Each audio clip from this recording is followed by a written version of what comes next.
বায়োলজিতে 90+। অবাক হচ্ছ যে বায়োলজির মতো এরকম একটা সাবজেক্টেও 90 বা 90+ পাওয়া পসিবল? হ্যাঁ ভাইয়া, বায়োলজির মতো একটা সাবজেক্টেও 90+ পাওয়া পসিবল।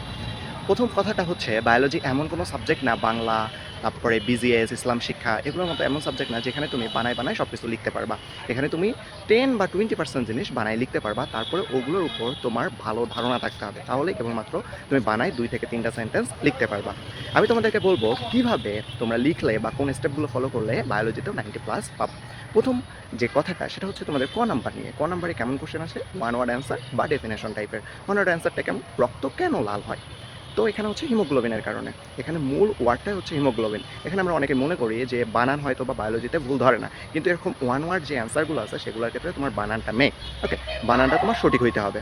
তাহলে তুমি যদি এখানে বানানটা যদি সঠিক রাখো তাহলে এখানে একে এক, এবং যেগুলো ডেফিনেশন টাইপের আসে সালেকশন সলিউশন কি, সবাদ শোষণ কি বা অবাধ শোষণ কি, এগুলোর ক্ষেত্রে তোমার ডেফিনেশনটা কারেক্ট হইতে হবে। এটা হচ্ছে তোমার 1 নাম্বারের জন্য গেল। তাহলে 2 নাম্বারের জন্য কেমন করে লিখবা? 2 নাম্বারে তোমার যে কোশ্চেনগুলো আসে সেগুলোর অ্যান্সার তুমি 2 ধাপে লিখবা।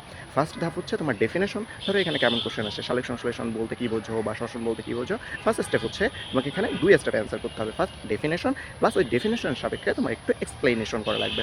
বললাম যে এখানে আসছে যে শোষণ বলতে কী বোঝো, প্রথমে শোষণের একটা সংজ্ঞা দিবা, দেন ওই সংজ্ঞার সাপেক্ষে তুমি হচ্ছে একটু এক্সপ্লেনেশন করবা শোষণটা নিয়ে। ওকে, এটা হচ্ছে 2 ধাপে করবা, 2টা প্যারাতে করবা। প্রথম হচ্ছে ডেফিনেশন একটা প্যারা, দ্বিতীয়ত হচ্ছে তোমার এক্সপ্লেনেশনের একটা প্যারা। এক্সপ্লেনেশনের প্যারাতে সর্বোচ্চ 3 থেকে 5 সেন্টেন্সের মধ্যে তুমি শেষ করবা। ওকে, সর্বোচ্চ এটা।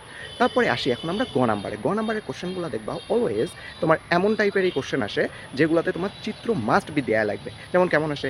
যে হচ্ছে প্রোফেজ, প্রোমেটাফেজ সম্পর্কে লেখো, বা হচ্ছে তোমার কি বলে প্রাণীকোষ বা উদ্ভিদ কোষ, এই টাইপের যেগুলো আসে এগুলাতে অলওয়েজ তোমার হচ্ছে চিত্র আর্ট করতে হবে। আর চিত্র আর্টের ক্ষেত্রে একটা কথা বলি, তুমি যদি বললাম যে একটা চিত্রে তুমি তিনটা জিনিসের বা 3টা অঙ্গাণুর নাম জানো, জাস্ট সঠিকভাবে জানো, তুমি ওই 3টাকেই হচ্ছে আইডেন্টিফাই করবা, বাকি ভুলভাল হচ্ছে আইডেন্টিফাই করার কোনো দরকার নেই। ওকে, আর যে অ্যান্সারগুলো লিখবা সেগুলো হচ্ছে তুমি এভাবে লিখবা। ধরলাম যে তুমি প্রোফেস সম্পর্কে লিখতেছো, তো প্রোফেসের ক্ষেত্রে ঢালাও না লিখে তুমি এভাবে লিখবা যে এখানে ক্রোমোজোম খাটো এবং মোটা হয়, এই টাইপের একটা। তারপরে 2টা হচ্ছে কি পানির রাশ বিভাজন ঘটে, 2 নাম্বারে এইটা লিখলা, এভাবে 5টা পয়েন্ট তুমি দিবা। ওকে, তাহলে এখানে তুমি বেশি মার্ক পাবা।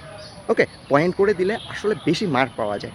তৃতীয় ধাপে তোমাদের ঘ নাম্বারে যেটা আসে সেটা হচ্ছে কি একদম এক্সপ্লেনেশন টাইপের, যে সালেক সংশ্লেষণের গুরুত্ব নিয়ে হচ্ছে আলোচনা করো, বা আমাদের জীবনে শ্বসনের গুরুত্ব কী, মাইটোসিসের গুরুত্ব কী, মিওসিসের গুরুত্ব কী, এগুলার ক্ষেত্রেও আমি অলওয়েজ বলবো যে তোমরা পয়েন্ট আউট করে হচ্ছে লিখবা।